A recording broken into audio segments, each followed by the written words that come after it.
Very good performance from Arsenal. What I love about watching them play right now is it looks like they're enjoying themselves. I know that sounds kind of, well, nice analysis, but there is that element of confidence, and confidence matters. And it's one of those things where maybe if we looked at Arsenal 2 or 3 months ago, or even last season, something doesn't go right on the field and their heads go down. Everybody's heads go, and they're like, they're unsure of themselves. If they make that same mistake this season, or at least in this current run, they're like, hey, we got it. Next play. You know what I mean? They're already moving on. It's so subtle and so nuanced, but you can tell they believe in each other. And you wonder if there's some Aubameyang twist to this, that with Aubameyang not in the picture, and it seems like the team's looking to move forward without him, it feels like they've come alive in a way, and oddly, because I feel like Aubameyang is pretty beloved from what I've read behind the scenes. They really like him. He's just not a leader per se. He's not captain material, but they love him as a person. So I wonder, but it seems like the team's flowing a lot better. Lacazette's been very lively. Saka, obviously, tremendous today, creating goals by himself. I do have a lot of questions of Norwich and their defending in general. But when you have a team like Norwich whose backs are against the wall, who are unsure of themselves right now, the first thing that you need to do is you got to score early. You got to make them, you got to put that seed of doubt that they've got absolutely no chance in this game, and that this game is going to go a lot like the other games that they've been playing, and where they just don't play very well. They don't really have an identity. They're not creating their own luck. And I think Arsenal have done a lot of that in a lot of different ways. And I've been really impressed with Arsenal. I've got nothing but positive things to say about how they performed. Smith Rowe came off the bench and scored.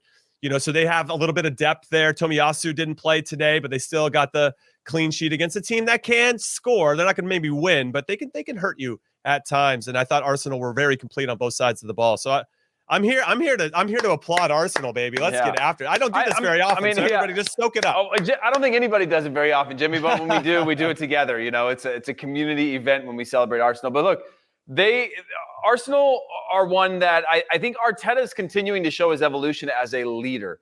And Arteta was one to back Aubameyang for a brand new big contract, right? And to be the guy. And now for him to be able to cut ties. And we see a lot of this in the Premier League where there are a few players that are guaranteed starters when they're fit and healthy. And Aubameyang's numbers were a guaranteed starter when fit and healthy 2 seasons ago. And now you kind of say, well, Jimmy, you can always have one of these guys that maybe breaks the rules and gets away with it, that star player.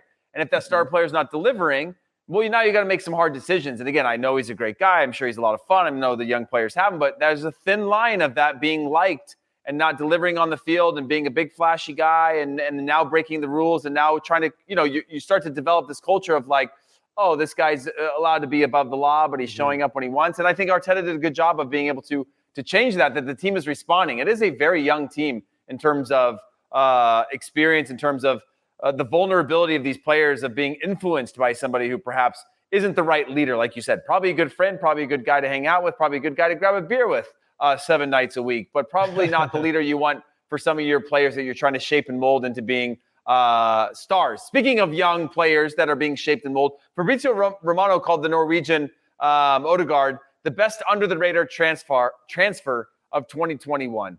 And I want to get your take on Odegaard because for me, even looking at him during his loan spell, right? His loan spell was 14 games, 1 goal, 2 assists.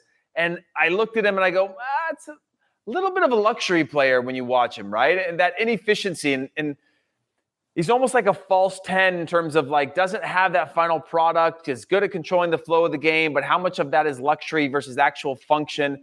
Does he have the ability to kind of turn that into bigger numbers and more consistent numbers? Obviously, this year, that was with 14 games. This year, he's on 17 games, 4 goals, 3 assists, and just more clinical. He has all those pieces of being able to control the flow of the game, read the game, combine, triangulate, do all the things that he does really well. But now he's starting to have a little more of a final product.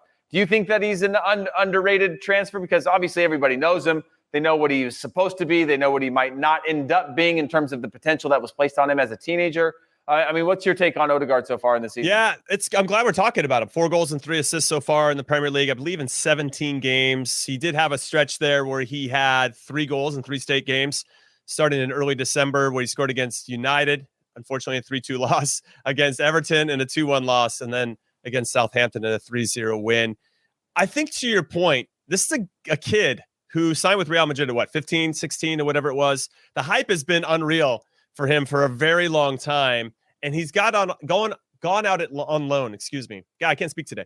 Gone out on loan. And I feel like, where is his identity? Who is he supposed to be playing for? Is it the club he's on loan for? Or is he trying to actually play that's more similar to his parent club, which was Real Madrid for a very long time? And now, even when he was with Arsenal last season, he had to know deep down, well, I'm only going to be here 6 months, man. Like, this is kind of how it works for me. I'm here for a little bit. I make friends with everybody and then I leave. But now when they made this deal permanent, I think it changes your commitment to the team in a way where he can pick his spots, I guess. And we've seen that, because what I love about his game is he's a connector, right? He's that connective tissue that we talk about a lot, Heath, where even if he's not influencing the game with stats, he's still influencing the game with maybe getting the ball to Saka 10 yards higher up the field. And we know, you and I both know that getting that ball 10 yards higher up the field makes a difference. But my problem, my issue with him as a player, to jump in on that thought, was that he was always stuck between at Madrid, even stuck between a Modric and a Toni Kroos. Like, you don't do this super good and you don't do that super good. Mm-hmm. You're stuck in between, where it's like, yeah, like you said, on any day that connective tissue is unbelievable. But it's kind of the Weston McKennie role, where it's like, well, you're not unbelievable defensively, and we think that you can be really good attacking wise. But can you consistently have a final product that when you get your chance to put it in front of the box or put it in front of the goal, you can set somebody up? When you get a chance to score, can you score consistently? And that's the thing that I'm seeing a little bit more of this year than when he was on loan, which was just like, oh my gosh, he's so fun to watch because he's just got that like tiki-taki rhythm of just sort of almost a Riquelme type of just knowing where the game is all the time and kind of being able to just feed it almost like a metronome of sorts. But missing that final product. Sorry to jump in on your point. No, I think that's a great point. And I also think, because how Arsenal are set up with the double pivot with Partey and Lokonga, or Partey and Xhaka, it allows Odegaard to maybe pick those spots. And because you have Martinelli, who's in fine form right now, and Saka on the other side, or Smith Rowe, these guys are hungry to get the ball and run, right? Those players want to run. Martinelli maybe not as much, but he likes to find those pockets as well. And if Lacazette's playing well, then there's those spaces that I think Odegaard is getting better at. They just seem like they're flowing right now. There's definitely a rhythm to the team. And obviously it's always nice to have Norwich to to really express yourself and find that rhythm without too much trouble. But I like Odegaard's game a lot.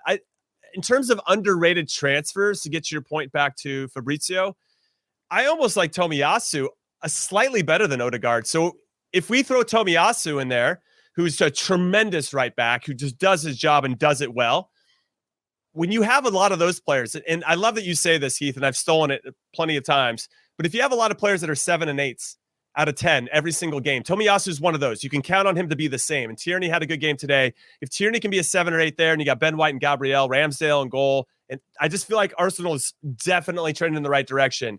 And I think Tomiyasu will be, for me, is a little bit more of an underrated transfer. But Odegaard should be in that conversation. And when you got Arsenal making those types of signings, that's what they used to do. And now it feels like they're getting back to that a little bit. And they don't have to go splash the cash for all these players all the time.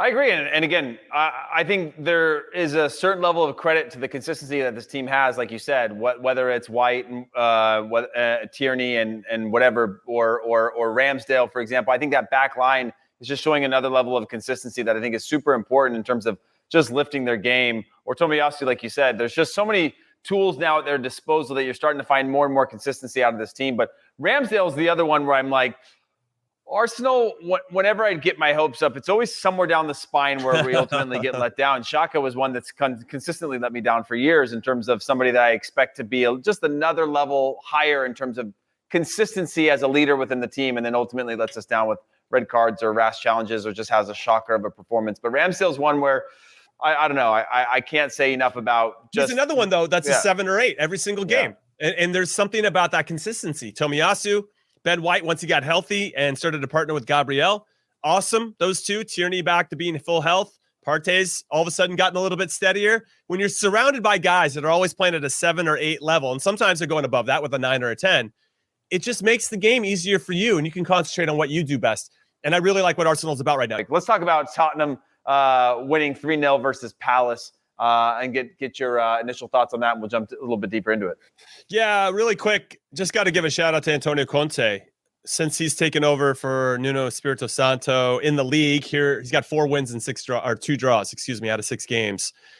And I thought today was a really impressive performance. And again, another North London team that's looking a little lively, right? They got that sense of belief and that when they go forward, they're going with this purpose where maybe they're committing another number or two that they weren't under Jose Mourinho or not under Espirito Santo. But there is something feeling a little bit different. And what was interesting is that when you watch Conte's teams, they do sit back behind the ball a little bit. But with regard to Palace, I think they did it on purpose to bait the center backs to, hey, you have a little bit more time than you think, baby. Why don't you take an extra touch? And then once they take that extra touch, it's a cue for the whole team. We're pressing that next pass as soon as possible. It's going to create some gaps. We're going to try to turn the ball around quickly and then kill him on the counter. And that's what they set up in the first goal. Obviously, Harry Kane looks like he's enjoying himself again. That's a big deal. And he scored a good goal today. I thought Lucas Moura was fantastic. There's something about Antonio Conte, man. He does a very good job of getting everybody on the same page. And then from there, building confidence within those parameters. And I can't say enough about By the way, Jimmy, looking while managing COVID, right? Which has been crazy. Looking at this photo right now, is that not a foul to you? That's a foul. That's a foul, right? 100%. He went over the. I mean, look, I've always, you learn it at a very young age that if you can get up before your opponent, you don't allow them to be able to get up and challenge for a ball. Usually, that's vertical, where you can get an elbow on somebody or get your arms up and wide so that they can't get up and challenge for the ball. You get up first, but that was one where he went over the back of him, and I was like, man, it just seems like there was going to be a review of this going over the top, but nobody even seemed to argue from which is crazy. It was a foul because he got hit before he could even jump at the ball. And I was like, little Lucas Moura climbing the ladder to power head it at the back post. That one was a foul. That said, and we're not trying to dismiss anything about Spurs' performance here. They still deserve to win. Yeah. There was only really one team on the field that was trying to play. Palace, had some ideas. They were trying to make it difficult. Conor Gallagher, I thought, again, was pretty solid and proving his worth, but this was a day for Spurs. And this is one of those things where I don't know if we could say that consistently under Mourinho and Espirito Santo. They clearly were the best team, and they got the result to prove it. And when you look at they got Southampton next, and then in a couple days, they got Watford after that on New Year's. Then they got Chelsea in leg one of the League Cup semifinal. And then they start the FA Cup. Then they have Chelsea again, and they play Arsenal at home in the league. And then they play Chelsea away. So it's getting a little sketchy here. So I'm kind of curious to see how Antonio Conte is going to balance and balance his team, rotate his squad, and how they can continue to stay fresh. This isn't isolated to him. Every team's got to go through it. But I'm curious to see how they perform. But I thought today was another good performance. The North London teams coming up, Heath, Pearce. By the way, can I just say that Crystal Palace are a team that early on, before Zaha was sent off, I was like, if I could go back, and somebody's like, you can't take, like the era's gone in the U.S. where you get to pick a Premier League team that's won something or whatever. I would go with Crystal Palace. I love the way Crystal Palace play. They had broken through a couple presses of Spurs early on, and I was like, wow, these guys really breaking through. That confidence to build up, to build through, just the pace on their passes, just that confidence to hit the long switches, just a lot of things that were happening. Then you get into the attack, and you're like, okay, this team is very good. Obviously, in the end, Zaha changed it. I think that there was just obviously you're up 2-0 now. You give up a red card. Game's pretty much over. I think they did a good job of frustrating him, getting him to bite on those types of moments.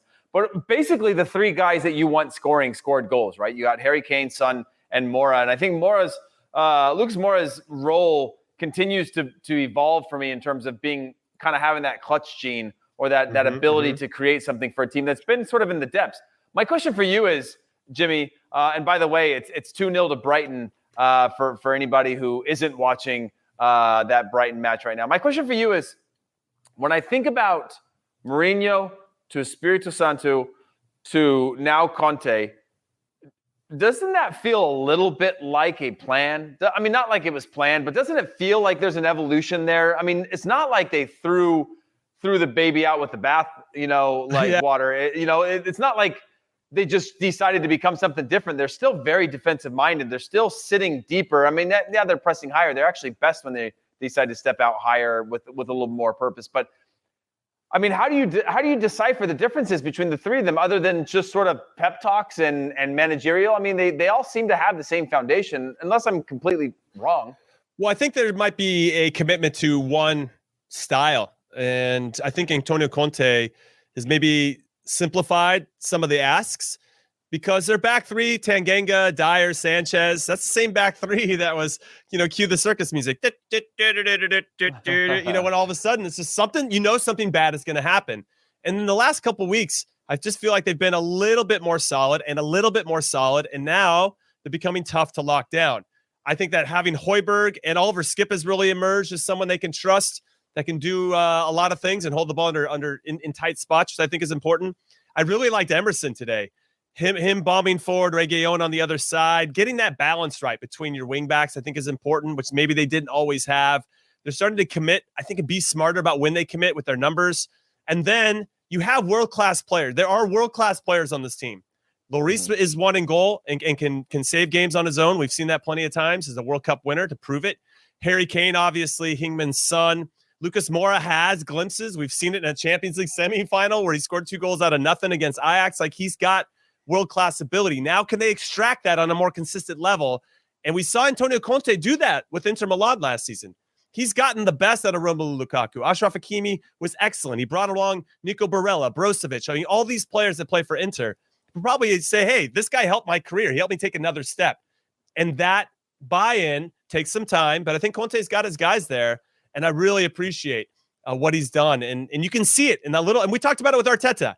The buy-in, it took a little bit longer with Arteta. Conte can come in and obviously has more of a managerial pedigree than Arteta, so it's going to take some time. But I like what he's done so far. However, to use another analogy, the proof's in the pudding, right? So he's got a lot of big games coming up. And when he goes up against Tuchel twice over a 2-legged affair in the League Cup semifinals, when he has Arsenal at home on January 16th, circle that on your calendars. These are very, very big games.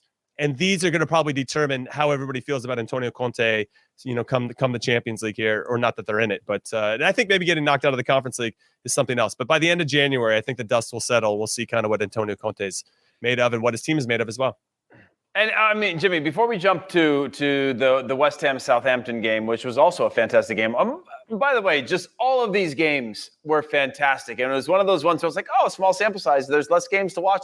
And then I was like, as I was watching one, I had one on the laptop, on my phone. I had one on the TV, and I was like, oh, these are all the games I don't want to happen at the same time because there's goals like crazy. And I really want to be able to watch them and break them down because there's such implications for everyone from Arsenal to top 4 to Spurs and the form that they're in moving into 5, West Ham falling, Chelsea trying to get back into a title race with Lukaku coming back on the field. So many great storylines to have happen all at once. For this, do you think that this Spurs side is here to stay? Do you think that they're seeing a good run of form, or are we seeing Spurs as we've known them in the past in terms of that confidence, that consistency, or are we just seeing sort of that new manager bounce? Yeah, it's a good question. I think there is some new manager bounce for sure. That was bound to happen. It always happens with every club. Some of it lasts longer than others, but I feel like Antonio Conte is such a professional and comes in with such a pedigree that it's hard to say that this won't be extended in some capacity. Now they got Southampton and Watford over the next 4 or 5 days. So the 28th is Southampton away, Watford away on New Year's. And then they're going to have a few days rest before they have that first Chelsea game. That'll be interesting to see how that all plays out. I think they're here to stay. I think that Antonio Conte knew what he had with his team. Now, though, we have to bring this up. There is a January transfer window that gets brought into the equation.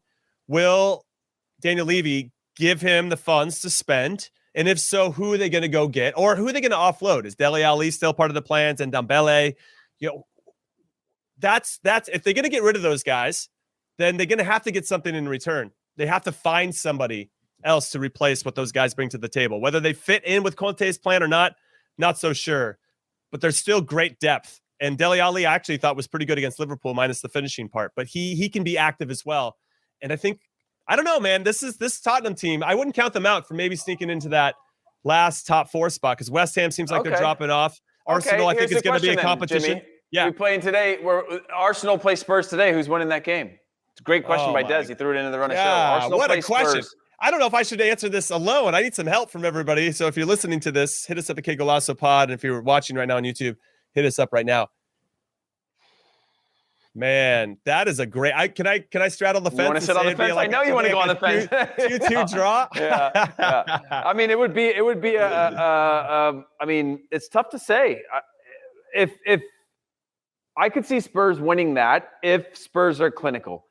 But even at the start of this match today, I looked at Spurs and I was like, man, they waste a lot of chances still. And they've wasted a lot of chances in the last couple of weeks. Granted, they're in great form right now and they're creating a ton of chances. And Harry Kane's finishing and getting that finishing touchback, which means less wasted chances. But even Son is wasting chances, and he's their top scorer. What is he? He's like second or third in the league in terms of scoring, or top 5 or something. I don't know. He's got something like 8 or 9 goals so far this season, maybe 7. But yeah, I think about that, and then I think about Arsenal probably controlling possession. It'd be a fantastic match. But I do think Spurs, if Spurs can, as you mentioned earlier, when you play a game, if you can score early, if Spurs can do that, and be clinical, then I can see Spurs beating Arsenal right now. What I find interesting, Spurs have only scored 21 goals in 16 games. And that's pretty low given what they have at their disposal from an attacking perspective. Arsenal, conversely, have scored 32 goals in 19 What's Harry games. Kane on? 2? 3? Harry Kane is on, let me look right now. Harry Kane is on 3 goals in 15 games. That's including today. Yeah. Heung-min-son's got 8. He's 6 overall in the league. Lucas Moura only 2 goals. Højbjerg 2 goals. Yeah, they need a little bit more, obviously, from him and some others to step up and start to score on a more regular basis. Takes a lot of pressure off on that defense, who we know can be pretty leaky at times. Lloris has been pretty solid, though, this season. I don't know. I like this team. I do think there might be a move in their future. I don't even know if Christian Romero really fits their team. I don't feel like he's been lights out since making his move from Atalanta, the Argentinian international. But I think if anybody can deal with how to get the most out of center backs or any players, really, Antonio Conte has really impressed me. I don't know if I was not a believer before, but the Lukaku experience for me has really changed my perspective. What he had Lukaku doing, the confidence that he had Lukaku playing with in Inter Milan was nothing short of extraordinary. And it's great to see that still continue. We saw a great example of it today from Lukaku. So I love when Lukaku just says, you know what? I'm going to put everybody on my shoulders. I'm going to drive the whole team forward and make it happen. And I want to give some credit to Conte because I think Lukaku said as much as well. So I'm curious to see how he can infect Harry Kane in a positive way, who I think was still feeling pretty sorry for himself for a little while after not making the move to Man City.